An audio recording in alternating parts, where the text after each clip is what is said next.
신문 이야기 돌직구쇼에 오신 여러분 반갑습니다. 저는 신문 읽어주는 남자 김진입니다. 주말 잘 지내셨습니까? 그런데 애석하게도 주말 동안 잡히기를 바랬던 메르스가 잡히지 않고 오히려 다시 확산하는 그런 분위기입니다. 간밤에 5명의 메르스 확진자가 들어서 총 메르스 확진자는 150명으로 증가했습니다.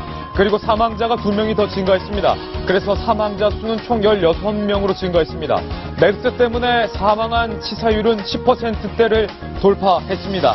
그리고 이 가운데 주말 동안 4차 감염이 2명이나 발생해서 이제는 지역사회로의 감염까지 그 가능성까지 심각하게 제기되고 있습니다. 오늘 저희 돌직구쇼에서 메르스와 관련된 여러분께 정확한 정보를 드리기 위해서 노원규 전 의사협회 협회장을 모시고 자세한 얘기 나눠보겠습니다. 어서 오세요.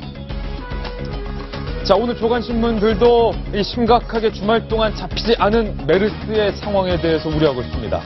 동아일보를 먼저 확인하시죠. 동아일보 1면입니다. 삼성 서울 응급실 이송 요원과 의사가 확진됐다. 이송 요원인 147번 환자에 주목해야 됩니다. 6월 2일에 증세 발현이 있었는데도 10일까지 9일이나 정상적으로 근무하면서 이 기간 중 접촉한 430여 명에게 바이러스를 전파했을 가능성이 있습니다. 자, 잠시 후 이 삼성병원 이송 요원의 동선과 이송 요원의 상태에 대해서 정확하게 전해드리겠습니다. 다음 신문입니다. 자, 그래서 이런 얘기가 나오는 거예요. 삼성병원에서는 이 이송 요원이 불거지고 나서 이런 결정을 내렸습니다. 부분 폐쇄. 그런데 사실상 24일까지는 삼성병원이 잠정적으로 폐쇄한다. 이렇게 보시면 됩니다. 24일까지 신규 환자를 받지 않는 사상 초유의 병원 부분 폐쇄 조치를 내렸습니다. 사실상 병원 잠정 폐쇄는 이송 요원의 메르스 최장 잠복기인 24일까지 유지됩니다. 자, 다음 신문입니다. 이번엔 조선일보 1면인데요. 1면 사진을 함께 보시죠.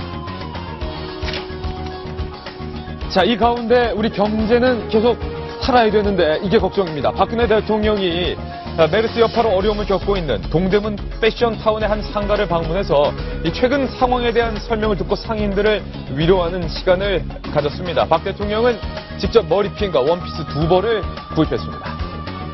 경제도 걱정입니다. 다음 신문입니다. 이번엔 경향신문인데요. 사진을 보시죠. 자, 이 사진. 메르스 의심되는 한국인이 유럽에서 긴급 격리되는 장면입니다. 슬로바키아에서 메르스 의심 증상을 보인 한국인 남성이 슬로바키아의 수도 대학병원으로 옮겨지고 있는데 최종 판정은 다행히도 음성 판정이 나왔습니다. 자, 오늘 조간신문에는 실리지 않고 있는데 조금 전 음성 판정이 나왔다는 속보 전해드렸습니다. 다음 신문입니다. 한겨레 신문입니다. 자, 김무성 새누리당 대표가 이렇게 말했나요? 김무성, 메르스 키운 책임을 반드시 물을 것이다. 인책 묻겠다. 이런 말인데요. 김무성 대표가 중동호흡기 증후군 확산과 관련해서 이번 사태가 마무리되는 대로 보건당국 관계자들에 대한 책임을 묻겠다. 이렇게 밝혔습니다. 누구라고 콕 집어서 말하진 않았지만 문용표 보건복지부 장관의 향한 메시지다. 이런 분석이 많습니다. 다음 신문입니다. 이번엔 서울신문 1면인데요. 사망자가 16명으로 늘어났습니다. 그래서 메르스 치사율이 10%를 넘었다. 안타까운 소식이 오늘 서울신문 1면에 실렸습니다. 부산에서 첫 확진자인 81번째 환자, 나이는 62세인데 부산 환자가 사망하면서 사망자가 16명으로 늘어서 메르스 유행 이후 처음으로 치사율이 10%를 돌파했는데 문제는 이 부산 사망자가 기저질환이 없었다라는 점입니다. 이로써 기저질환이 있는 환자만 사망한다라는 보건당국의 설명도 틀리게 됐습니다. 다음 신문입니다. 자, 마지막으로 중앙일보 1면인데요. 자, 삼성병원이 폐쇄되면서 이런 영향이 있습니다. 삼성병원은 하루 평균 205건의 수술을 하는데 위급 환자 외 중단하겠다 이렇게 밝혔고요. 하루 평균 외래 환자 수는 8,500여 명, 응급실 환자가 200명 이용 중단됩니다. 619명의 현재 일반 입원 환자, 다른 병원으로 이송될 운명인데 65%는 이 중에 중증 환자 비율입니다. 네, 오늘 신문 이야기 돌직구쇼에서도 지난 주말 사이 발생했던 메르스와 관련된 속보와 여러분들이 꼭 아셔야 할 메르스에 대한 긴급 뉴스로 먼저 시작하겠습니다. 돌직구쇼는 여러분을 위한 쇼입니다.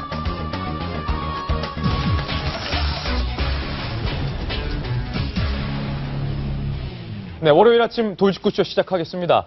저희가 만든 첫 번째 돌직구 신문을 통해서 그동안 이 메르스 확진자 수가 얼마나 증가했는지 그리고 몇 명이 사망했는지부터 살펴보시죠. 자, 사실 저희가 이 출력물을 만들 때까지만 해도 메르스 사망자는 15명이었는데 그 사이에 아침새 간밤에 사망자가 또 늘었습니다. 그래서 메르스 확진자는 총 150명, 메르스로 인한 격리자는 5,216명, 그리고 너무나도 안타깝게도 메르스로 인한 사망자는 16명이 됐습니다. 그래서 대한민국의 메르스로 인한 치사율, 사망률, 치명률 모두 10%를 돌파했습니다. 자, 오늘 메르스와 관련된 정확한 정보를 전달해주기 위해서 노한규 전 대한의사협회 협회장을 모셨는데 노 회장님과 함께 먼저 이 점에 대해서 얘기를 해봐야 될 것 같아요. 회장님, 네. 4차 감염은 없을 것이다. 보건당국이 그렇게 설명했는데 4차 감염자가 2명이나 증가했다. 그렇다면 우려되는 것은 지역 사회로의 감염도 시간 문제 아니냐? 어떻습니까? WHO도 이제 그 점을 경고했죠. 사실 우리나라에 이 메르스 바이러스가 들어오기 전의 양상과 좀 많이 다르기 때문에 정부에서 그동안 3차 감염 우려 없다, 4차 감염 가능성 없다 얘기했던 것은 이제 우리나라에 들어오기 전에 바이러스의 양상을 미루어 그렇게 발표를 한 것이고, 우리나라에서는 지금 뭐 많이 다른 양상을 보이고 있기 때문에 이제 4차 감염자의 출현 가능성은 이미 예고가 됐었고 이제 우려했던 대로 발생했고, 이제는 뭐 4차뿐 아니라 5차, 6차 계속 발생할 수 있다고 가정을 하고 대책을 세워야 하고 그렇게 예상하는 것이 맞다고 봅니다. 회장님, 그러면 4차 감염자가 나왔다는 말은 방금 말씀하셨듯이 이제는 5차, 6차, 10차, 11차까지 우리가 가정해야 된다, 이런 말씀이세요? 네, 이것이 이제 대유행, 즉 이제 단기간에 많은 사람에게 확산될 정도의 대유행까지 번지지는 않겠지만 하지만 지속적으로 앞으로 꾸준히 이것이 이제 가라앉지 않고 산발적으로 꾸준히 이 메르스가 우리나라를 떠나지 않고 장기간 동안 갈 가능성이 좀 존재하는 것이죠. 한 가지 더 여쭤봐야 될 것 같은데요. 이 주말 사이에 부산에서 첫 메르스 감염 확진 판정을 받았던 부산 환자 62살. 안타깝게도 사망을 했는데 이분 같은 경우는 기저질환이 없었다라는 게 보건당국의 설명입니다.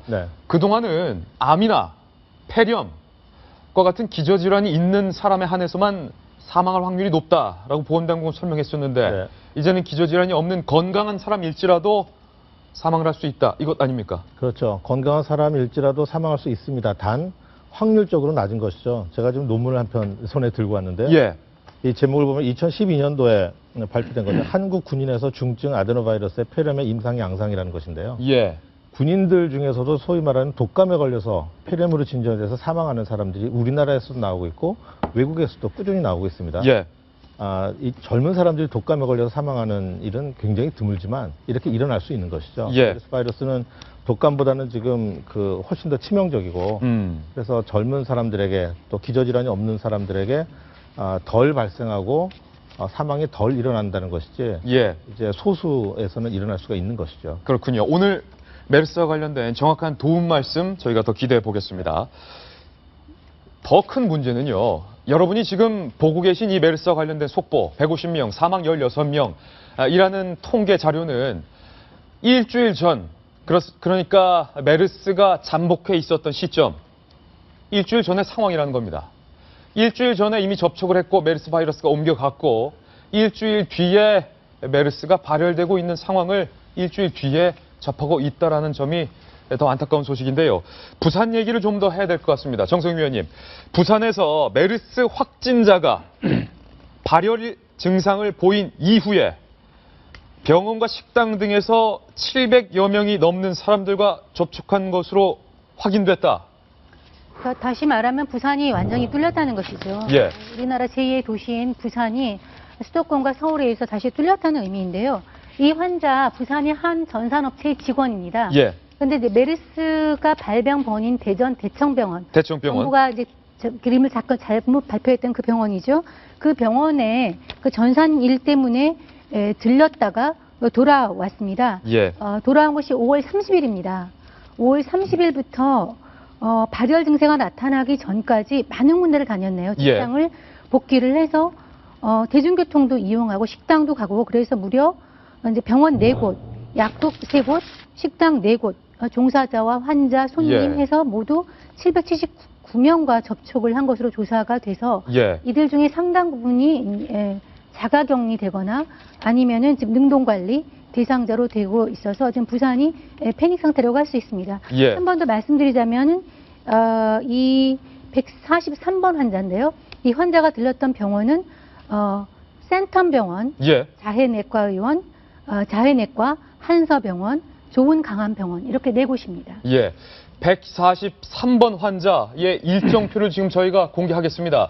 특히 부산 지역에서 활동을 하셨던 분이라면 이 일정표를 유의하시기 바랍니다. 왜냐하면 박원순 시장이 공개했던 의사의 동선은 그 의사가 메르스 증상을 보이기 전에 돌아다녔기 때문에 1,500명이 모두 격리에서 해제돼서 안심하셔도 됩니다. 그런데 이 환자의 경우는 메르스 증세를 보인 이후에 이렇게 700여 명을 넘게 접촉했기 때문에 일정표를 유심히 구분해서 보셔야 될 것 같습니다.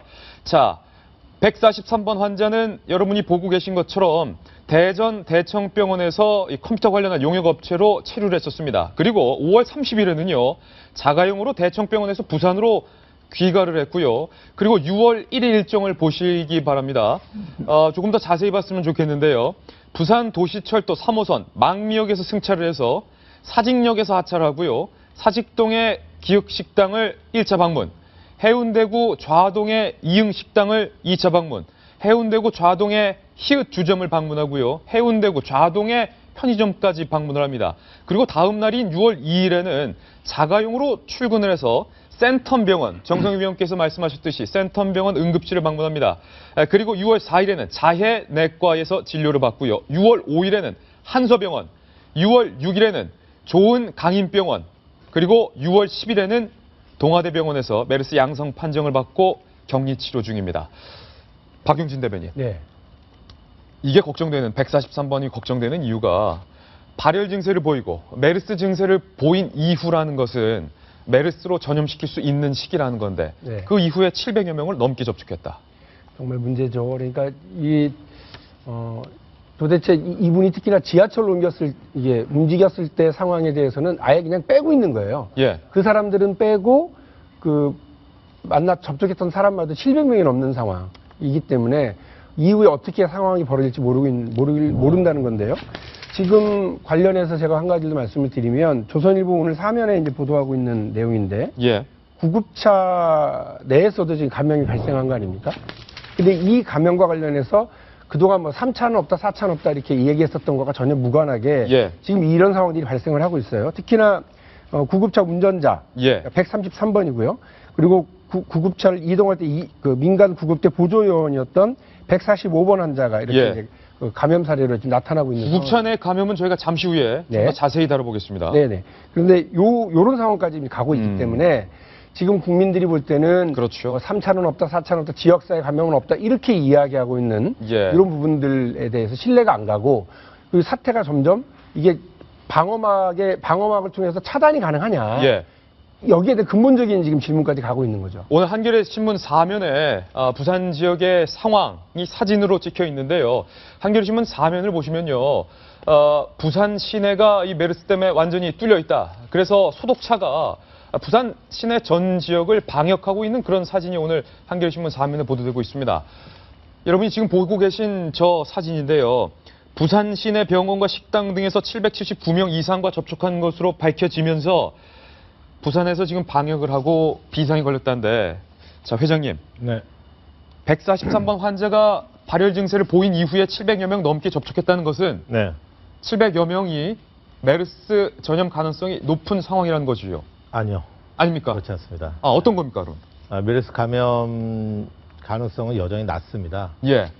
지금 14번 환자가 삼성서울병원에서 워낙 많은 환자들에게 감염을 시켰기 때문에 지금 이 감염에 대한 공포가 더 큰 상황인데 예. 14번 환자는 좀 경우가 다릅니다. 2박 3일 동안 응급실이라고 하는 공간에서 계속 바이러스를 생산해내면서 그 주변을 다 오염을 시켰죠. 그래서 이게 지금 직접적인 비말뿐 아니라 예. 비말이 남아있는 곳에 떨어진 곳에 바이러스가 살아있는 그것을 손으로 접촉을 했을 때에도 감염이 될 수 있기 때문에 그래서 이제 집중적인 감염을 시켰고 그리고 이제 원내 환경이라고 하는 것이 또 이제 특히 다르죠. 지금 143번 환자는 이제 많이 다니셨는데 예. 저는 이 보도를 보면서 우리가 계속 지금 불필요한 공포를 걷어내야 된다라고 계속 말은 하지만 지나치게 걱정할 필요는 없다. 네, 그러나 이런 보도가 예. 계속 또 다른 공포를 훨씬 더 많은 공포를 가라앉는 것보다 훨씬 더 많은 공포를 계속 양산하겠구나라는 생각이 듭니다. 지금까지 여전히 예. 직간접 접촉에 의한 특히 병원 내 구급차를 포함해서 구급차도 지금 구급차 내 공기 감염보다는 예. 그분들이 이송하는데 직접 접촉을 하셨기 때문에 그래서 직접 접촉에 의한 감염 가능성이 훨씬 더 높죠. 그래서 지금 이분이 지하철을 타고 식당에 가서 식사를 하시고 다니셨다고 하더라도 그 공간에 같이 계셨던 분이 감염될 가능성은 아주 극히 낮습니다. 극히 낮다. 만약에 네.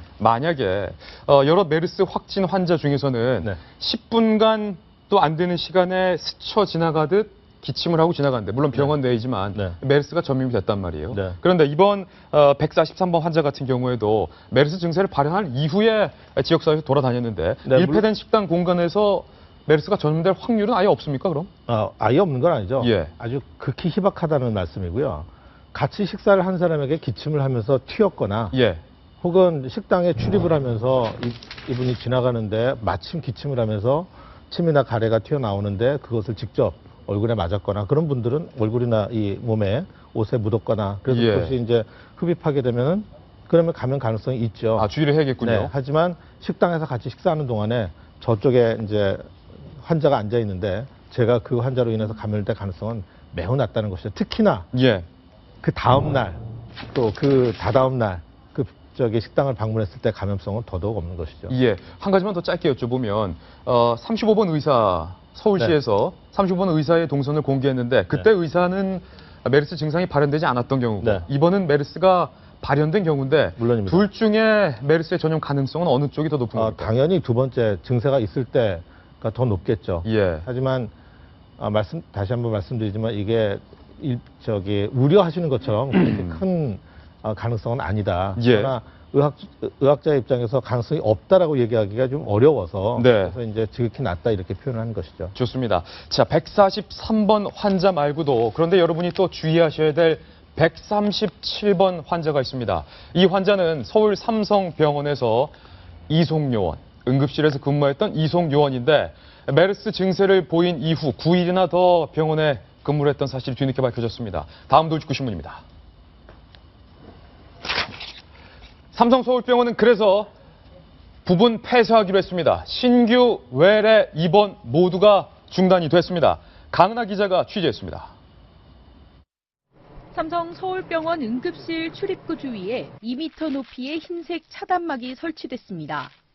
이 병원 소속 응급환자 이송요원이 메르스 확진 판정을 받자 응급실을 폐쇄한 겁니다.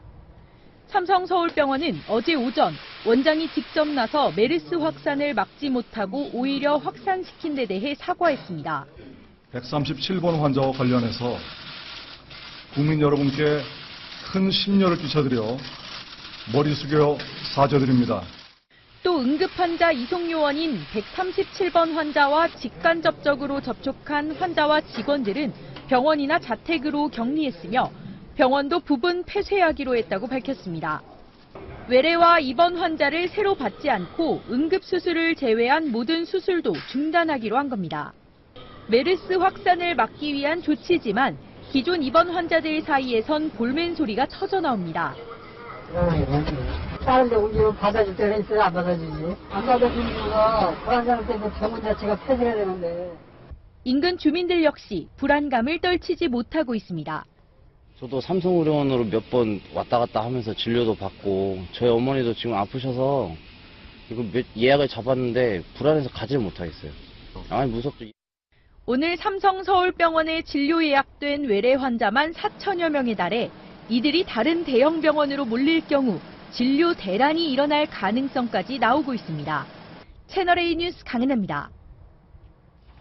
우리 삼성병원이 뚫린 게 아니라 대한민국 국가가 뚫린 것이다. 라고 책임 회피성 발언했었던 삼성병원. 그런데 이 병원에서 근무했던 이송 요원 137번 환자가 메르스 증상이 나타난 이후에도 9일간 근무하면서 무려 430여 명을 접촉한 사실이 뒤늦게 알려지면서 삼성서울병원이 결국 책임을 인정하고 부분 폐쇄하기로 의견을 모았습니다. 정성희 위원님, 메르스가 발현되고 9일간을 더 근무하도록 병원에서 방치를 한 셈인데 그 기간 430명을 접촉했다. 병원 내에서니까 아까 부산보다 더 위험한 상황입니다. 예, 그러니까 이제 이 친구는 그 가드죠. 이렇게 환자가 들어오면은 휠체어도 끌어주고 문도 열어주고 하는 그런 친구인데 소위 말해 14번 환자를 같이 데려온 환자랑은 아닙니다.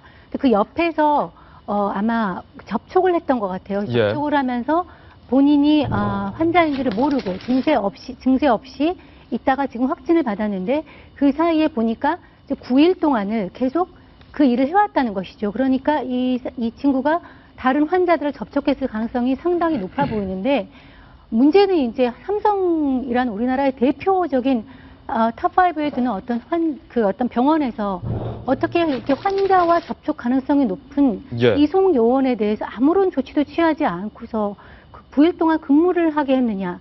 이것이 이제 문제의 핵심이죠. 예. 삼성병원의 의사는, 감염내과 의사는 국회에 와서 국가가 뚫렸다고 얘기를 했는데 국가도 뚫렸습니다. 그렇지만 삼성은 더 크게 뚫렸습니다. 더 크게 뚫렸다. 상당히 문제라고 볼 수 있고 그래서 이런 결과 때문에 결국 삼성이 부분 폐쇄 지경까지 이르게 된 것이죠. 자, 안영환 의원님, 대한민국 제1의원이다, 네. 제1병원이다라고 자부했던 삼성서울병원이 부분 폐쇄라는 굉장히 이례적인 조치를 했는데 앞서 삼성서울병원에서는 병원이 뚫린 건 없다, 국가가 뚫렸다 이렇게 말을 해서 저희 돌직구쇼에서도 그 의견은 잘못됐다 이렇게 지적을 해주시기도 하셨는데. 그렇죠. 제가 그때 그 이야기를 했던 기억이 납니다. 국가도 물론 뚫렸다, 삼성도 뚫렸다, 삼성병원 뚫렸다는 이야기를 했었는데 뚫렸다는 사실이 다시 이제 드러나고 있는 것이죠. 일단 이송을 했던 이 요원이 걸렸다는 것을, 그런데 삼성에서 이런 이야기를 해요. 예. 다 조사를 했다. 그 이송 관련 일을 한 사람들은. 그런데 묘하게 이 사람만 빠졌다. 예. 이해가 되지 않는 이야기입니다, 정말. 그렇죠. 어떻게 이 사람만 빠졌다는, 그건 제대로 하지 않았다는 이야기죠. 사실 빠졌다는 것은. 그런데 묘하게 이 사람 빠졌다. 이것도 사실 핑계로밖에 볼 수가 없는 거고요. 그 설명이 더 기묘합니다. 그렇죠. 이건. 그 다음에 이제 저는 삼성병원이 이번에 너무 자만하지 않았느냐. 지금 인터뷰에 나온 분, 병원장입니다. 예. 이분이 우리나라 감염내과는 최고 권위자입니다. 1인자. 1인자고, 뭐, 현재 뭐 아시아 태평양 감염 뭐 분야의 뭐 이사장도 맡고 계시는 뭐 세계적인 학자인데, 그런데 너무 그렇기 때문에 믿었던 것 같아요. 예. 정부도 삼성병원 하니까, 그리고 병원장이 감염내과 최고 권위자니까, 뭐 삼성병원에서 못하면 못하는 거 아니냐라는 생각 때문에 너무 믿었던 것이 이 사태에 왔고, 또 그렇기 때문에 병원도 안이하게 대처를 했던 것 같아요. 그래서 현재 응급실 통제를 제대로 못했다는 거, 그 다음에 뭐 격리를 너무 늦게 했다는 거, 예. 좀 문제점이 계속 드러나고 있습니다. 삼성병원 내에서. 그래서 삼성병원이 정말 자만의 결과가 아니었나 하는 생각이 듭니다. 그러니까 건국대병원에서는 의심 환자라고 자기들이 이미 아는 거죠. 예. 그래서 그 환자를 격리시키고 굉장히 빠른 조치를 취해서 다 막았는데 삼성병원은 우리나라 거의 최고의 병원이고 죽기 전에 한 번이라도 가서 치료받았으면 좋겠다 하시는 분도 굉장히 많아요. 그런 그렇죠. 병원인데 그 병원에서 이렇게 관리가 허술했다는 거. 또 그리고 그 관리 전에는 이것이 대형 병원으로서 어떤 사기업, 그러니까 이익을 위해서만 환자를 대했다는 이런 측면에서 비난을 더 받을 수밖에 없는데, 메르스 확진 판정을 받았고 그런 부분이 있었다면 자체적으로 좀 더 나서서, 물론 정부가 초기에 대응을 잘못했지만 그거를 이어받은 병원, 사실 메르스는 어떤 치료제가 없는 거 아닙니까? 그러면 결국 의료진이 이걸 막을 수밖에 없는 상황이 2차적으로 올 수밖에 없는데, 거기서 우리나라 최고의 삼성병원에서 이렇게 무책임한 발언을 하고 예. 이런 식으로 하지 못했다는 것이 좀 비난을 하지 않을 수 없을 것 같아요. 지금 저희 동아일보 1면 오늘 기사 여러분들에게 보여드리고 있는데, 이 137번 환자를 9일간 더 근무하도록 방치한 것 이외에도 동아일보 단독 취재 내용입니다.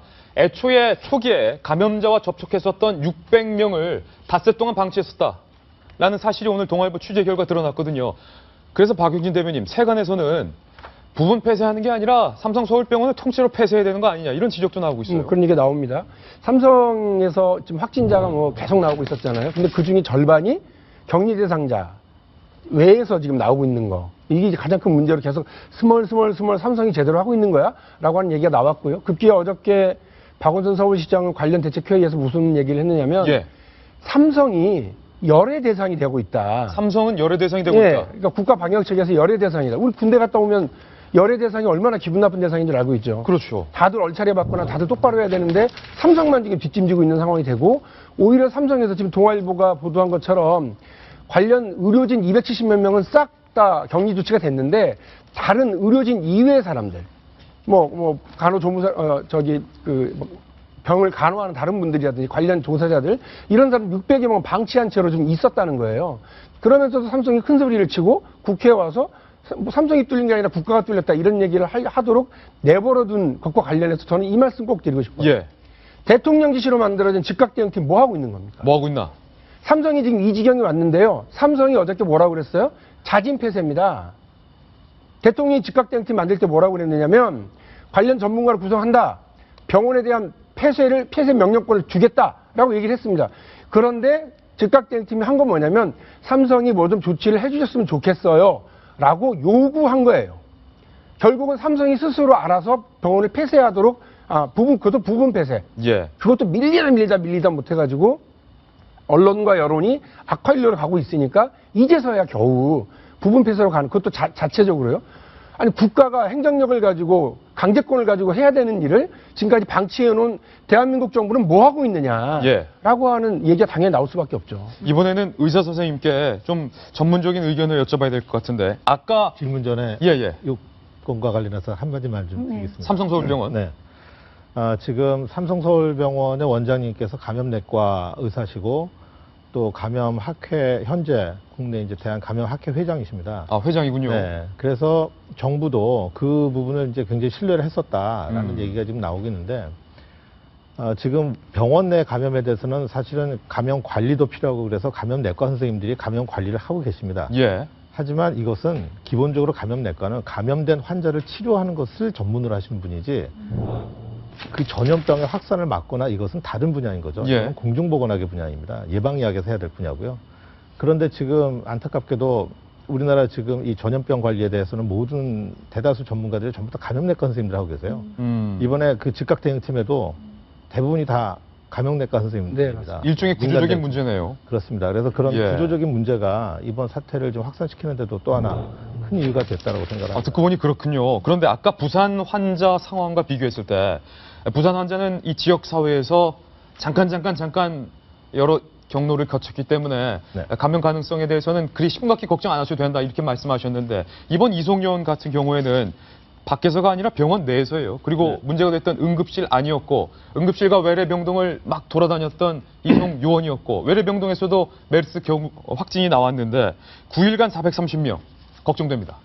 네, 지금 부산 환자와는 크게 다르죠. 크게 다르다. 네, 지금 이송 요원은 말씀하신 대로 증세가 있는 상황에서 9일 동안 바이러스에 노출된 이후에는 훨씬 더 여러 날 동안 이제 잠복기는 이제 감염 위험이 저희 없다고 봐야 되기 때문에 이제 9일간이 중요한데 9일간 증세가 나타난 상황에서 지금 계속 또 환자들 접촉했기 때문에 그 환자들 어떤 환자들 접촉했는지 면밀하게 다 조사하고 그리고 철저하게 이분들에 대한 조사를 하고 필요하다면 격리를 하고 해야 그것이 아주 필수적이라고 생각하고요. 그다음에 이제 삼성서울병원의 전면 폐쇄에 대한 제 개인적 의견을 좀 드리면 전면 폐쇄에 대한? 네, 아까 이제 전면 폐쇄가 필요하지 않은가, 부분적 폐쇄가 아니라 전면 폐쇄 필요하지 않은가라는 말씀하셨는데 메르스만 놓고 보면은 전면 폐쇄가 필요하는 것이 좋겠죠. 메르스만 본다면? 메르스만 본다면. 그런데 이제 지금 삼성의료원의 환자들이 그러면 어디론가 또 다 가야 되지 않습니까? 그렇죠. 근데 그 환자들을 좀 받아줄 병원이 있겠는가? 그러면 그 2차적 피해가 지금 또 상당하고 또 그 중에는 또 다른 감염자 나올 수 있고 그래서 지금 이 삼성 서울병원에서 지금 현재 있는 환자들 그리고 내원한 사람들에 대한 면밀한 분석이 더 먼저가 아니겠는가 네, 그렇게 생각을 합니다. 좀 이해가 안 되는 게 사실 이 친구가 발열 27일에서 29일 응급실에서 일을 했고 이달 2일에서 10일까지 9일간 일을 했는데 발열 증세가 있었거든요. 아무리 정부 아니고 병원의 어떤 관리 대상에서는 빠졌다고 하더라도 제 생각으로는 자기 양식상 열이 있는 상태라면 자진 신고를 했어야 되는 건데 열이 있는 상황에서 2일부터 9일까지, 그 2일부터 10일까지면은 엄청나게 많은 네. 언론에서 노출이 되고 있을 텐데도 숨기고 있었던 것도 좀 문제가 있다고 생각을 합니다. 맞습니다. 그 부분도 안타까운 점인데 현재 이 보건당국과 삼성서울병원 양측 모두 이 이송 요원이 추가로 발열 증상을 보인 이후 근무했던 9일간 삼성서울병원을 방문했던 모든 환자에 대한 전수조사를 하지 않고 있습니다. 정부에서 나서서라도 삼성병원이 안 한다면 정부에서 나서서라도 그 기간 응급실을 찾았던 병원을 찾았던 모든 환자를 전수조사하는 조치가 어느 때보다 시급해 보일 것으로 보입니다. 자, 이번에는 다음 신문으로 넘어가겠습니다. 살펴보시죠. 그래서 나오는 것은 지역사회 감염 우려. 이 부분을 저희가 오늘 심각하게 논의를 해봐야 될 것 같은데 4차 감염자가 이미 2명 이상 나왔습니다. 박용진 대변인. 네. 아까 말씀하셨던 네. 그 부분이죠. 제가 아까 말씀을 좀 드리다 말았는데요. 그러니까 일본 환자 다 기억하시죠? 중동에서 직접 전염병을 얻어서 들어왔습니다. 14번 환자 기억하시죠? 이분한테 이제 2차 감염이 된 겁니다. 이제 14번 환자로부터 3차 감염이 삼성서울병원에서 있었습니다. 76번 환자인데요. 76번 환자를 그 강동 경희대병원, 건국대병원 응급실로 이렇게 이송하는 과정에서 그 앰뷸런스죠. 구급차 요원들이 운전자와 그 구급차 요원 이 두 명이 걸렸습니다. 133번과 145번 이 두 명입니다. 이렇게 되니까 3차 감염 없다더니 3차 감염이 벌어졌고요. 4차 감염 없다더니 4차 감염이 벌어졌습니다. 이와 관련해서 이제 보건당국이 내놓는 말은 3차 때나 4차 때나 똑같습니다. 어쨌든 이분들도 의료 관련 체계 내에서 전염된 거지 지역사회 감염은 아니니까 크게 걱정할 문제는 아닐 거다라고 얘기를 하고 전문가들도 3차나 4차나 이미 의미가 없다. 사우디에서도 3차, 4차까지 있었던 경우도 있기 때문에 예상 못했던 건 아니고 어쨌든 이게 불특정 다수에게 전염되는 건 아니다. 걱정하지 말자 이러지만 국민적 불안은 왜 남아있느냐면 기억하실 겁니다. 평택 경찰관. 그렇죠. 젊은 사람. 상당히 심각한 상황에 와 있다라고 이제 보건당국도 얘기하는데 이 사람이 어디서 전염됐는지를 모르는 거예요. 병원에 했을 거다라고 발표를 했어요. 그런데 알고 보니까 이 사람은 그 확진자가 도착하기 전 15분 전에 병원을 떠났어요. 따라서 이 병을 얻었던 곳이 그 병원에서가 아니다. 다른 데 어디 있는지 모르는 상황이 되어 있기 때문에 혹시나 이게 지금 그 불특정 다수, 이른바 지역사회 감염이 여전히 우려가 있는 거 아니냐라고 하는 불안감이 있습니다.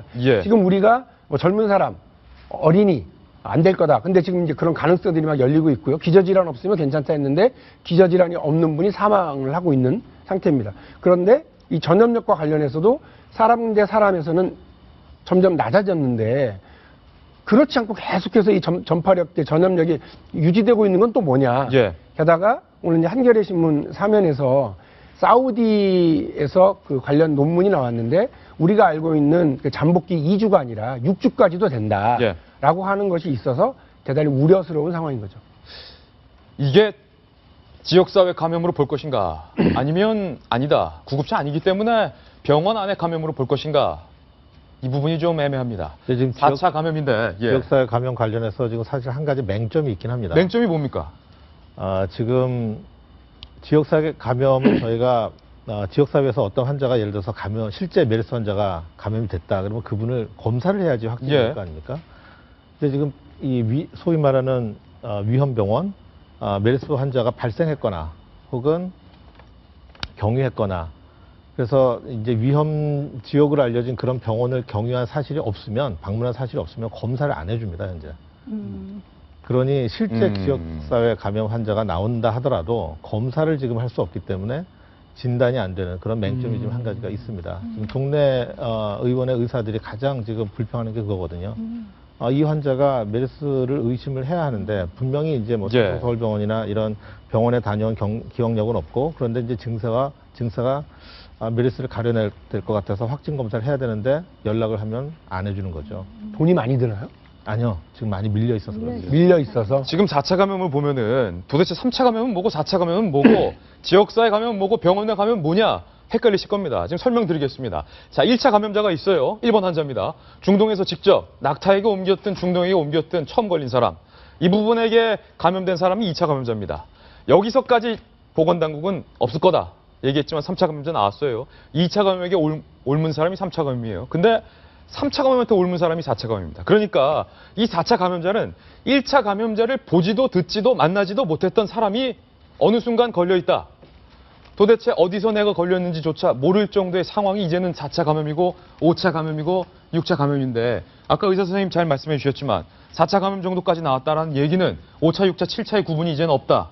무의미하다. 그런 건 아닙니까? 네, 그렇죠. 이제 저희가 지역사회 감염을 특별한 의미를 두는 이유는 통제가 가능한 범위 내에 있느냐 아니면 그렇지 않느냐 그것을 이제 구분하는 것인데요. 지금 봐서는 발생할 가능성이 가능성 몇 %라고 정확하게 말씀드리기는 어렵지만 WHO에서 예고한 그대로 확산의 가능성이 충분히 그 여지가 있다. 그래서 지역사회 감염으로의 확산 가능성이 있다. 네, 문제는 지금 대비할 방법이 마땅치 않다는 것이죠. 그런데 그 병원 내 감염이라는 것이 어떤 병원 내에서 밀집되어 있기 때문에 그것이 비말 형태로 혹은 만약에 저와 선생님과의 거리라면 이게 공기 중인지 아니면 비말인지는 사실 구분하기가 어렵잖아요. 근데 지역사회, 우리나라 지역사회는 사우디나 중동과 달리 굉장히 밀집되어 있는 형태인데 그렇다면 누구 한 명이 메르스 환자 그러니까 발열 증세가 있고 계속 있지만 병원에 들리지 않아서 확진을 받지 못한 그런 환자가 있을 경우에 이 사람들이 지금 이 자리, 만약에 선생님과 저 정도 거리에서 옮길 수도 있는 거 아닙니까? 그러면 지역사회로 확산은 우려되는 정도가 아니라 이제는 말을 해야 되는 경우가 아닐까요? 네, 그런 우려가 당연히 있죠. 그렇기 때문에 지금 자꾸 우려 표명을 하는 건데요. 그렇다고 이제 이 지역사회 감염이 반드시 일어난다라든지 혹은 네, 분명히 그렇게 일어날 거다, 확산될 것이다. 그렇게 또 전망하기도 어렵죠. 왜냐하면 여전히 지금 이 물론 이 비말에 의한 감염도 넓은 의미에서 보면 공기 감염입니다. 예. 공기를 통해서 날아가기 때문에 넓은 의미에서는 그런데 우리가 우려하는 것처럼 공기를 이 바이러스 떠돌아다니다가 중국에서 우리 미세먼지 날아오는 것처럼 먼 거리를 이동하는 것이 아니고 이런 공간에서도 먼 거리를 퍼져나가는 것이 아니기 때문에 그래서 이제 신종플루나 그런 것들과는 이제 감염력 높은 다른 질환하고는 이제 구분해야 된다. 예. 네. 우리가 이제 감기란 영화가 있었습니다. 사실은 이제 분당에서 찍어서 저도 봤거든요. 거기서 보면은 이제 감기가 바이러스가 공기적으로 감염되고 나와서 분당이 이제 폐쇄가 되는 그런 장면이 나오는데 지금 우리가 지역사회라고 감염이라고 할 때 사람들이 우려하는 것은 공기 전염, 호흡기로 인한 전염 가능성에 대해서 우리가 생각을 하는 건데 현재는 이제 그렇지 않은 것은 확실해지고 있고 지금 이제 마스크 학교도 휴교 중이고 마스크도 쓰고 다니고 개인위생도 철저히 하는 그런 분위기입니다. 그래서 또 이제 어저께 WHO나 이런 의료계에서 나오고 있지만 바이러스 변이 가능성은 이제 없어서 무차별 확산 가능성은 좀 낮다고 생각하고요. 제가 걱정이 되는 건 그렇습니다. 지금 현재 지역사회 감염에 대해서 얘기를 하는데 그건 좀 과도한 공포 같고요. 저 지금 어떤 경제 수준으로 볼 때 우리가 메르스에 걸려 죽기보다 굶어 죽을 지경이거든요. 아직도 나지 어쨌든 병원 아니건 바뀌건 병실이건 어떤 병원 루트 내에서 일어나는 거에 대해서 집중을 해서 관리를 했고 지역사회 감염이라는 불필요한 공포 때문에 경제가 더 죽는 그런 현상은 없기를 하는 바람입니다. 지금 우리가 이제 지역사회 감염과 지역사회 집단 감염과 구분을 해야 되는 겁니다. 용어가 또 나왔어요. 네, 지역사회 집단 감염은 굉장히 가능성이 낮고요. 우리 노한규 선생님 말씀해 주신 것처럼 지역사회 감염은 가능성이 있죠. 왜냐하면 모르는 사람 접촉하다가 우연히 침에 튀겨서 이렇게 만질 수도 있는 거니까 악수할 수. 그러니까 지역사회 감염과 지역사회 집단 감염은 구분해야 되는 겁니다. 그런데 이제 우리가 막연한 공포감 때문에 지역사회 감염을 지역사회 집단 감염으로 착각할 수 있다는 거예요. 이건 아니라는 것이죠. 그리고 거듭 말씀 제가 듣기로는 정말 전문 지식은 없습니다만은 언론들을 통해서 얻은 지식으로는 2차, 3차, 4차 감염될수록 감염의 정도 좀 약해진답니다. 물론 환자에 따라 특수성이 있지만은 그리고 이 바이러스가 몸 안에 깊이 있다가 재채기를 세게 할 경우에 나타나지, 그렇게 저는 알고 있습니다만, 보통 이렇게 할 때는 잘 나타나지 않는다는 거예요. 그런데 이제 14번 환자 같은 경우는 워낙 세게 안에 있던 걸 내뿜는 그런 스타일이었기 때문에 감염이 좀 더 심했고, 그래서 지역사회 감염과 지역사회 집단 감염은 좀 구분해서 우리가 생각할 필요가 있다 생각이 듭니다. 그런데도 불구하고 한 가지 우려되는 점은 3차 감염은 없다라고 확신했던 3차 감염이 없다라고 확성했던 보건당국의 설명이 틀린 것으로 판명이 됐고 4차 감염이 없다. 지금까지는 없다라고 말했던 보건당국의 설명 역시 틀렸다. 그리고 지역사회 내 감염은 없을 것이다 라고 예측했던 보건당국의 설명까지 틀릴까 봐 그 점이 좀 우려가 됩니다. 경제 얘기하셨는데요. 경제가 우려됩니다. 다음 돌직구 신문입니다. 그래서 박근혜 대통령이 중국 관광객 6호를 만났습니다. 한국 안심해도 됩니다. 이렇게 말을 했는데 송천욱 기자가 취재했습니다. 박근혜 대통령은 메르스 사태로 해외 관광객 감소와 국내 소비 위축으로 어려움을 겪고 있는 동대문 상가를 방문했습니다. 동대문 상가는 중국 관광객이 선호하는 쇼핑 장소지만 메르스 발병 후 발길이 뚝 끊겨 매출이 절반 이하로 떨어졌습니다. 외국인 관광객들과도 직접 만나 안전함을 강조하기도 했습니다. 메르스 대응을 하고 있어서 걱정 안 하셔도 되는데 이제 마음으로 역시 좀 불안하고 위축이 돼서 좀 잘 못 오시는 것 같아요. 그렇지 않다는 거 좀 많이 알려주십시오. 예. 박 대통령은 상점에서 원피스 두 벌과 머리핀 등을 직접 사면서 국민들의 소비 활동 촉진도 당부했습니다. 박 대통령은 이에 앞서 서울대병원도 찾았습니다. 메르스 의심 증상자가 응급실 출입 전에 진료를 받도록 한 선별진료소와 메르스 환자 5명이 입원해 있는 격리병동 등의 운영 상황을 점검했습니다. 또 전화통화로 격리병실에서 방호복을 입고 근무 중인 간호사를 격려했습니다. 퇴원하는 분도 완쾌돼서 퇴원하는 분들도 자꾸 늘어나고 해서 이것이 바로 우리가 이 병을 극복할 수 있는, 이길 수 있다 하는 그런 좋은 증거라고 생각합니다. 박 대통령은 특히 메르스 사태를 계기로 공중보건 시스템을 정비하는 데 더 힘을 싣겠다고 밝혔습니다. 채널A 뉴스 송천욱입니다. 박근혜 대통령이 미국 방문을 취소하고 대신 서울대 병원과 동대문 의료 패션 타운 상가를 방문했습니다. 어떻습니까, 배승희 변호사님? 중국인들이 많이 가는 곳에 방문을 하셔서 사람들 있는 곳에 마스크도 안 쓰고 가신 거잖아요. 걱정하지 마라, 상인을 위로하는 모습을 봤는데요. 저는 박원순 시장과는 조금 대비되지 않았나. 박원순 시장이 가든파이브에 방문을 했을 때는 거기서 상인들이 이거 경제 어떻게 할 거냐. 시장님만 왔다 가면 되는 줄 아냐. 경제가 사라지지 않는다라는 모습과 좀 대비되는 것 같습니다. 예. 근데 저는 이 대통령께 한 말씀만 드리자면은 어차피 컨트롤 타워 역할을 하시는 거예요. 왜냐하면 이 음압시설이라든지 병원 시설은 한정되어 있기 때문에 컨트롤 타워가 움직여야 병원을 효율적으로 관리할 수가 있는데 그 부분에 좀 더 집중을 하시는 것이 지금 이렇게 방미를 안 하시는 정도라면 그것이 좀 더 낫지 않을까. 물론 상인 방문도 좋지만 저는 오히려 그런 모습보다도 이 뉴스에서 컨트롤 타워로서 굉장히 수장, 그런 좀 더 강력한 모습을 봤으면 좋겠습니다. 사실 안영환 의원이 박근혜 대통령 미국 가지 마라. 축소해서 가라. 그리고 의료 현장 가서 간호사 껴안아라. 이렇게 조언을 했는데 아직 껴안지는 않았어요. 다른 분이 껴안고 있어요. 다른 분이 껴안죠. 그러니까 사실 이제 오바마 대통령이 지난번 그 에볼라가 발생했을 때 에볼라를 치유하다가 병이 걸린 간호사가 또 병이 나왔어요. 그러니까 백악관을 초청을 해가지고 아주 껴안는 미국식의 그런 이벤트를 열었습니다. 그래서 이제 국민들의 그 불안감을 좀 해소시킬 수 있는 계기가 됐었죠. 그래서 저는 지금 동대문 시장도 좋고 다 좋습니다. 그래서 이번에 확진해서 이제 병에서 벗어난 의사 선생님도 계시고 그렇지 않습니까? 그런 선생님들 한번 좀 격려해주고 만나서 자, 에볼라 큰 걱정 아니다. 이런 식의 행보도 좀 필요할 것 같습니다. 물론 동대문 시장과 유커 만난 것도 굉장히 중요합니다. 현재 이제 대통령의 행위는 모든 행위가 정치적 행위입니다. 상징성을 가지고 있습니다. 그렇기 때문에 좀 대통령이 사실 진료 부분보다는 국민들의 불안감을 잠재우는 데 나서는 게 중요하지요. 그 부분하고 저는 또 이야기가 약간 빗나가지만은 현재 에볼라와 관련된 치유를 받고 있는 사람들, 확진된 그분들의 상태를 좀 현재 보건당국에서 좀 발표를 해주면 좋겠어요. 오늘 신문을 보니까 이번에 7살 먹은 어린애 걸렸는데 아직 감기 증상 같은 것도 안 나타나고 있다는 거예요. 그러니까 확진으로 양성 판정이 나왔음에도 불구하고 아직 증상이 없다는 거예요. 우리가 느끼는 발열. 그래서 이런 게 또 국민들에게 상세히 현재 이제 150명의 환자 있으면 몇 명은 어느 정도 이거 알려주면 국민들이 아 그렇구나. 아니면 또 너무 걱정 안 할 수도 있는 건데 그에 대한 정보가 전혀 없다는 거. 그래서 대통령께서 그런 부분에 대해서도 한번 좀 챙겨주셨으면 하는 생각이 듭니다. 안 하시는 것보다는 낫겠습니다만 그럼에도 불구하고 박근혜 대통령의 지금 행보에 대해서 여전히 차갑습니다.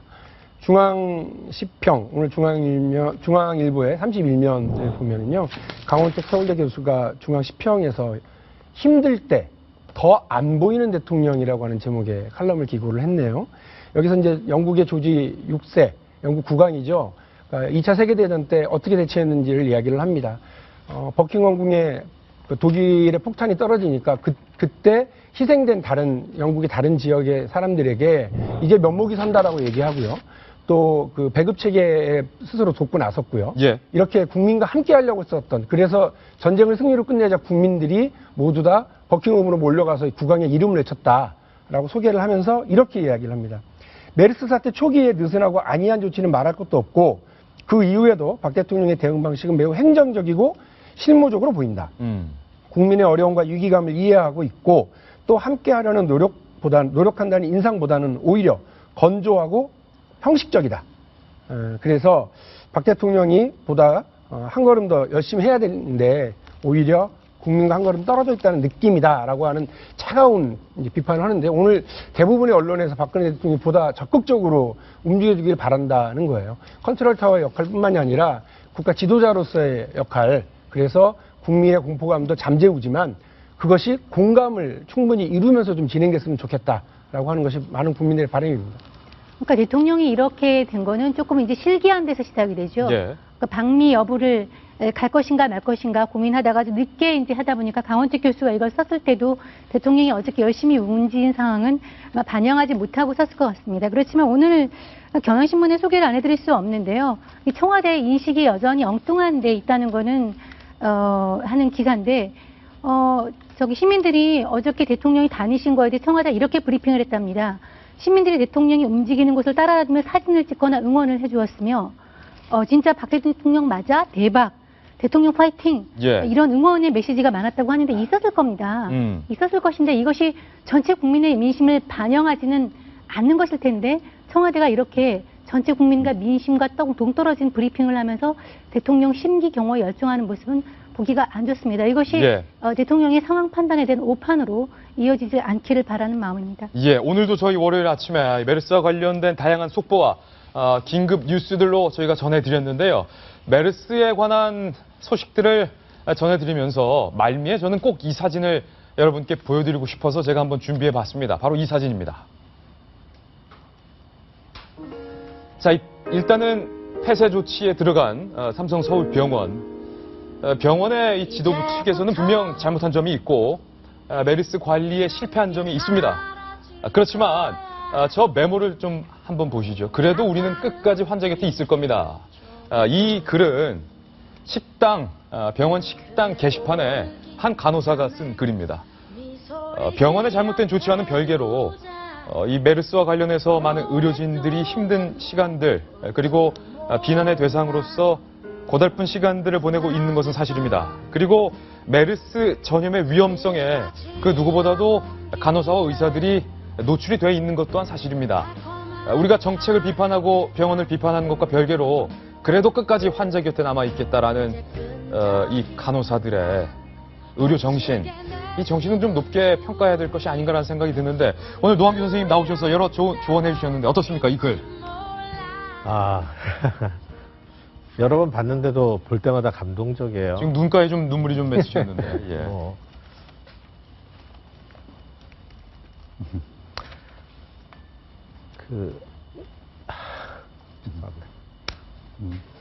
그러니까 지금 간호사들이 예, 지금 같은 의사로서 의료진의 어떤 아픔에 많이 공감을 하시고 가슴이 좀 아픈 지금 고통을 많이 받죠, 의사들. 예. 네.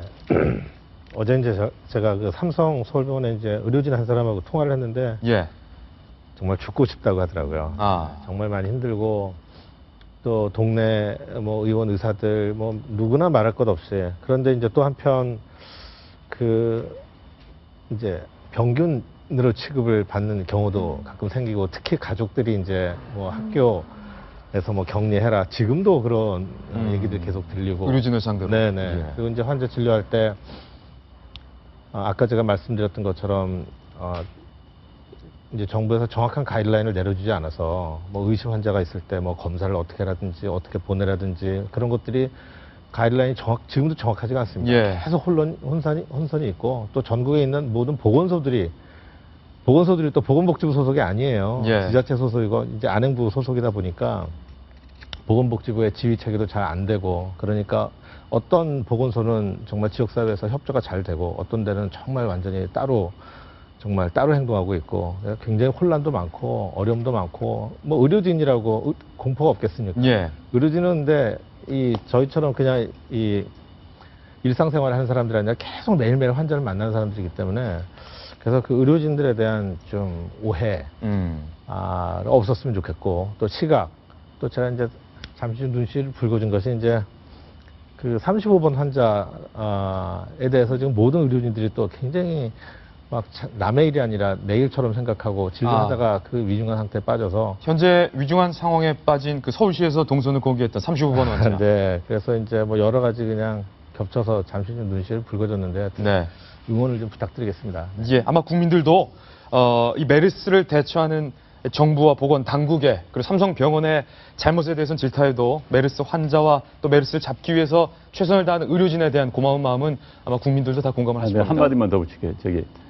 지금 어느 사회나 영웅이 있는 겁니다. 우리 사회는 영웅 만들기에 익숙지 않은 사회거든요.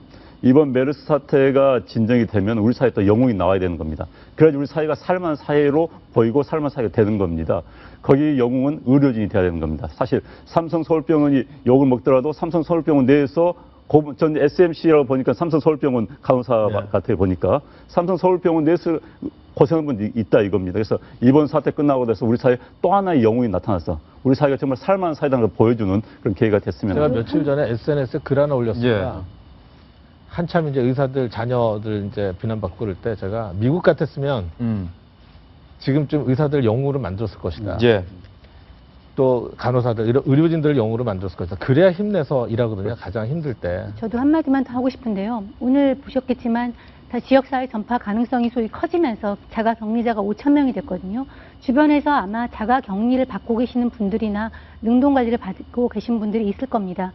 그 사람 자체를 바이러스 취급을 하는 거예요. 그 아이가 학교를 다닌다면 학교를 안 보내고 자가격리 5,000명 자기도 될 수 있습니다. 그 사람들 생피부 때문에 지금 고생하고 있고요. 병균 취급 받고 있습니다. 의료진뿐만 아니라 자가격리를 당한 사람들에 대해서 아는 사람이 있다면 전화의 메시지 붙여드리고 생필품 좀 배달해드리고 우리 모두 이 힘든 시기를 이겨내도록 자가격리를 당한 분들한테도 응원의 메시지를 같이 보내주는 성숙한 시민의식이 필요하다고 생각이 됩니다. 네, 그래서 저희 돌직구쇼도 매일 아침 사실 여러분들이 보시기에 힘든 소식일 수도 있습니다만 가장 정확하고 발빠른 메르스 속보로 전해드리고 있는 겁니다. 저희 돌직구쇼도 시청자 여러분과 그리고 메르스 공포가 해소될 때까지 최선을 다해서 메르스와 관련된 뉴스 가장 정확히 전해드리겠습니다. 네, 이번엔 다음 소식으로 좀 분위기를 바꿔서 넘어가겠습니다. 이 메르스 국면을 겪는 동안 과연 정치인들은 무엇을 했느냐, 누가 돋보였느냐, 그 내용 준비했습니다. 다음 돌직구 신문 통해서 만나보시죠. 이른바 메르스의 정치학인데요. 이 주요 정치인들의 메르스 관련한 대응들 누가 잘했고 누가 돋보였는지를 좀 우리가 한 명 한 명 살펴봐야 될 것 같은데 출력물로 일단 준비했는데요. 하나하나씩 좀 살펴보시죠. 자, 새누리당과 새정치민주연합에서 각자 메르스와 관련된 대응들을 펼쳤던 정치인들이 오늘 조간신문들의 정리되어 있습니다. 한 사람씩 좀 살펴볼 것 같은데요. 살펴봐야 될 것 같은데 먼저 새누리당 김무성 대표, 박용진 대변인. 김무성 대표는 이 메르스 사태와 관련해서 어떤 대응을 펼쳤고 어떤 평가를 받고 있습니까? 오늘 저희 제작진에서 저에게 김무성 대표를 평가하도록 하고 또 우리 안영환 전 대변인께는 문재인 대표를 평가하도록 하였고 발제는 제가 먼저 하네요. 신의 한 수죠. 그래서 좀 이렇게 잘했다. 저도 잘했어요. 문재인 대표 그렇게 잘했어요. 그 정치인들 맨날 짜고 치는 문제예요. 그냥 그대로 하세요. 왜 짭니까? 잘했다고 하기로. 김무성 대표구나. 김무성 대표 기억나시죠? 부산에 한 국밥집 가가지고. 근데 본인 혼자만 간 게 아니라요. 따님과 손자들까지 같이 대동했습니다. 그래서 저래도 되는 거야? 하고 우려와 비판의 목소리가 나올 만큼 과감한 행보를 합니다. 그리고 의료진 만나서도 감염 지역 아니니까 마스크 됐어 이러면서 뭐 사나이 김무성, 김무성 대장 이런 얘기 이제 무대 이런 얘기 같은 거 좀 과감하게 성큼성큼 하는데요.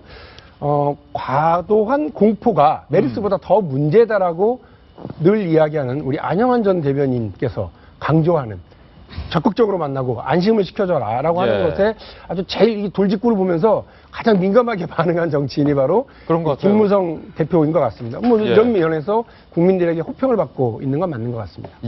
김무성 대표에 대한 일단 박용진 대변인이 칭찬으로 시작을 했는데 과연 안영환 의원은 문재인 대표에 대해서 어떻게 평가할지 메르스에 관련해서 문 대표 어땠습니까? 문재인 대표의 행보도 돋보였습니다, 사실. 물론 이제 박원순 시장이 워낙 이제 나서다 보니까 뭐 야권에서 뒤로 밀린 감이 있지만은 일단 문재인 대표가 화합형 모습을 보여줬다는 것은 높이 평가를 합니다. 특히 이번에 청와대가 컨트롤 타워가 돼야 한다. 그다음에 책임은 나중에 묻겠다라고 하면서 지금 뭐 직접적으로 청와대를 공격하고 있지 않습니다. 대신 뭐 박원순 시장을 만난다든지 남경필 경기사를 만나면서 지자체와 협력하는 모습, 중앙과 지자체 협력하는 모습을 보이고 있는 것은 다행입니다. 사실 지금 야당에서 계속 뭐 청와대니 보건당국 그 의료 행태랄까 초동 대응을 공격할 수 있습니다. 그런데 지금 공격하기에는 좀 너무 지나친 부분이 있죠. 그런데 어찌됐든 현재 화합형 또 초당적 협력을 강조하고 있다는 것은 바람직한 모습이고요. 지난번에 김무성 대표랑 같이 4+4 회동을 가지면서 국회가 초당적으로 대처를 해야 된다는 그런 모습도 보여줬죠. 이런 것은 참 바람직하다고 생각합니다. 책임은 나중에 묻겠다. 참 좋은 자세입니다. 예. 자, 그러면 박원순 서울시장에 대한 평가 어떻습니까? 일단은 찬반 양론이 좀 존재하는 건 맞는 것 같아요. 뭐 이번 사태를 거의 이끌어가는 게 박원순 시장이라고 뭐 말을 할 수밖에 없겠죠. 사실 긴급 기자회견하면서 정부도 따라가는 모습을 보였는데요. 이 과잉 대응에 대해서 좀 문제가 있었는데 이 과잉 대응이 어디서 나왔나 좀 찾아보니까 그 영화 감기에서 과잉 대응이 더 낫다 이런 얘기가 나오더라고요. 좀 비슷하게 가는 것 같은데 저는 이 정도를 했기 때문에 그나마 정부가 움직였다는 점에서 굉장히 칭찬을 해주고 싶습니다. 우리가 그 뭐 숫자 때문에 치사를 얘기하고 뭐 그러는데 실제로 송파 세모녀 사건을 기억해 보시면 그것이 사람 죽은 숫자를 문제 갖고 사는 게 아니잖아요. 정부가 막지 못했기 때문에 어떤 생명이 죽어갔다는 점에 초점이 있는데 바로 이 사건도 마찬가지로 자기 부모나 자기 가족이 걸렸다고 생각해 본다면 단순히 이게 치사율이 낮다거나 이건 뭐 독감 수준이라고 할 만한 건 아니거든요. 그만큼 지금 공포심에 국민들이 달았기 때문에 여기서 정부가 할 수 있는 부분이 무엇인가 그거를 좀 박원순 시장이 먼저 선제 공격을 했다. 그런 점에서 굉장한 평가를 받고 있는 것이죠. 예, 오늘 그런데 이 박원순 시장이 발표했던 1,500명 서울 시민 격리가 해제됐어요. 그 말은 1,500명은 사실은 안심해도 될 상황이었다. 과잉 대응의 가장 문제점으로 지적되는 부분이 바로 이 부분인데요. 만약에 여기서도 그러니까 결국 찬반 양론이 결리는 것 같습니다. 과잉 대응에서 아무 일 없었기 때문에 아무 일 없으니까 문제가 없는 것이고 만약에 여기서 한 명이라도 나왔다면 그 부분에 대해서는 또 과잉 대응으로 칭찬할 수 있는 거고 결국 이 과잉 대응이란 말은 본인이 말을 해서 그런데 사실 국민들이 평가하는 거기 때문에 그 부분에 대해서 지금 뭐 갑론을박하거나 나중에 그거는 박원순 시장이 대선에 나오거나 어느 시점에는 이 부분이 과잉 대응이었다는 걸 평가될 것 같습니다. 박원순 시장의 이 같은 한 수가 정치적이었다 아니면 진정성이 있었다 평가가 엇갈리고 있는데 적어도 효과는 있었던 것 같습니다. 주요 대선 후보 지지율, 대선 후보들의 지지율이 집계가 됐는데 한번 공개하겠습니다. 자, 일단은 문재인 대표. 5월 중순에는 15%에 불과했었는데요. 뭐 그때도 1위였어요. 문재인 대표가 1위였는데 15%. 그런데 메르스 사태 때 13%로 3%포인트 정도, 2%포인트 정도 하락을 했습니다. 1위는 뺏겼어요. 그런데 김무성 대표한테 뺏긴 게 아니라 김무성 대표는 뭐 고만고만해요. 12, 13. 전혀 메르스 사태에서 돋보인 건 없습니다. 박원순 서울시장이 11%에서 17%로 증가를 하면서 메르스 사태를 겪으면서 특히 35번 의사의 동선을 공개하면서 정치적이었다라는 비판을 받았던 그 한 수로 대선 지지율은 1위로 올라섰는데 정 의원님 어쨌든 논란은 그렇다 치고 효과는 있었어요. 그렇습니다. 근데 이제 우리가 지금 아직 대선도 멀은 승용에서 큰 의미를 부여할 수는 없지만 어쨌든 이름 석자에 대한 그런 거, 그다음 위기 상황에 대한 대응에 대해서 뭔가 발빠르게 움직인다 이런 인상은 준 것 같은데 다만 우리가 여러 번 지적했지만 실제로 내부 단속하는 데는 이렇게 기민하게 대응하지 못하는 것은 있는 것 같습니다. 그렇죠. 서울시에서 뭐 명단을 공개하거나 그런 점들. 그런데 이제 박원순 시장 같은 경우는 이런 게 있어요. 지금 메르스의 정치학인데 재밌는 이야기는 대한민국 사회는 모든 이슈가 터지면 한 2-3주일 지나면은 정치적으로 성격이 변하는 겁니다. 지금 메르스 사태에 대해서도 여권 성향의 지지자들과 야권 성향 지지자들이 본 시각이 굉장히 달라졌습니다.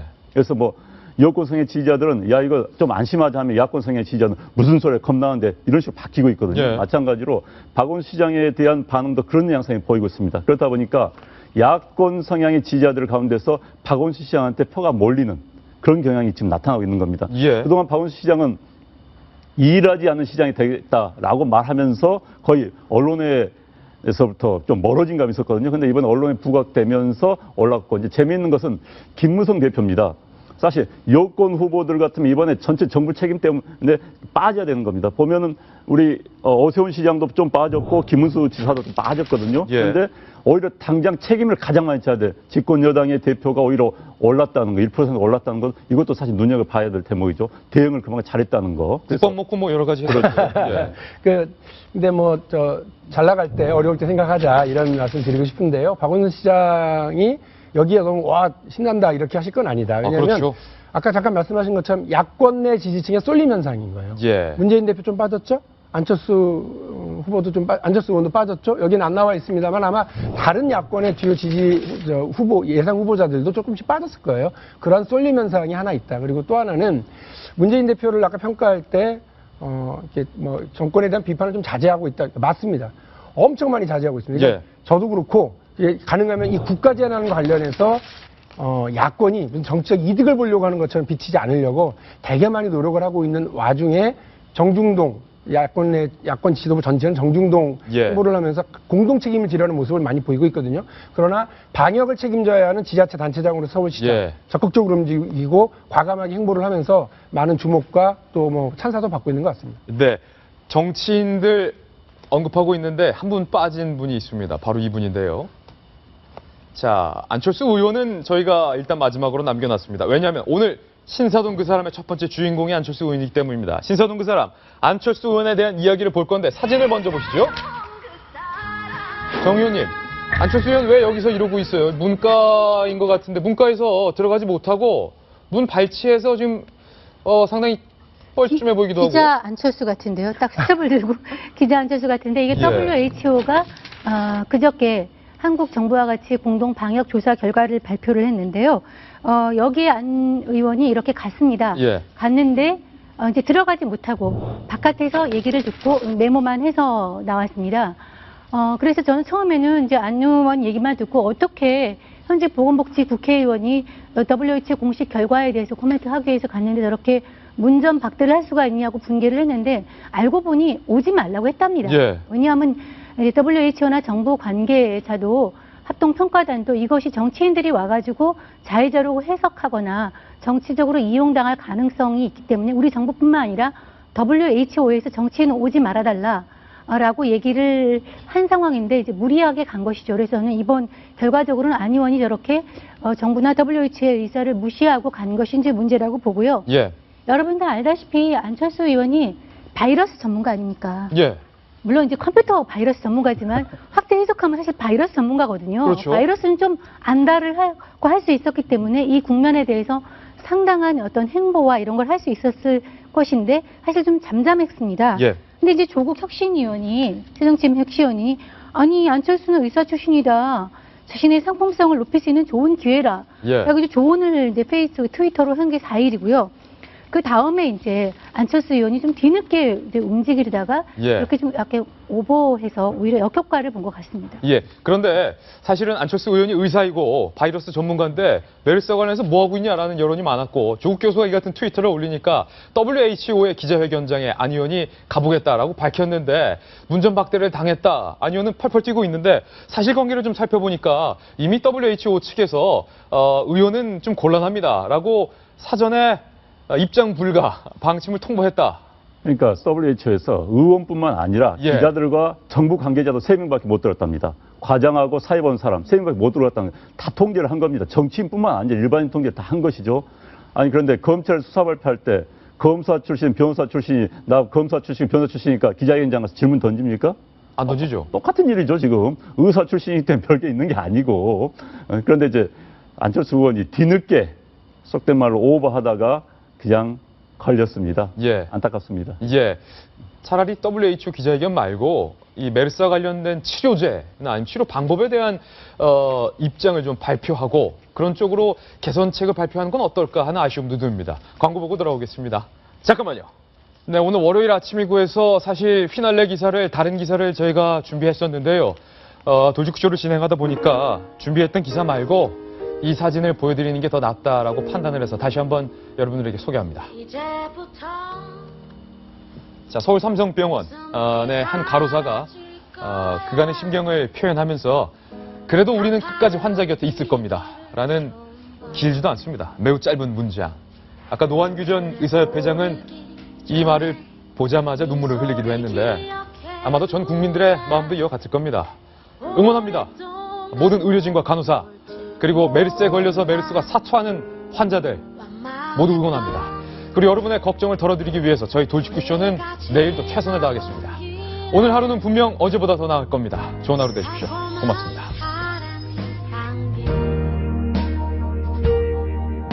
이제 끈적이는 땀 거칠게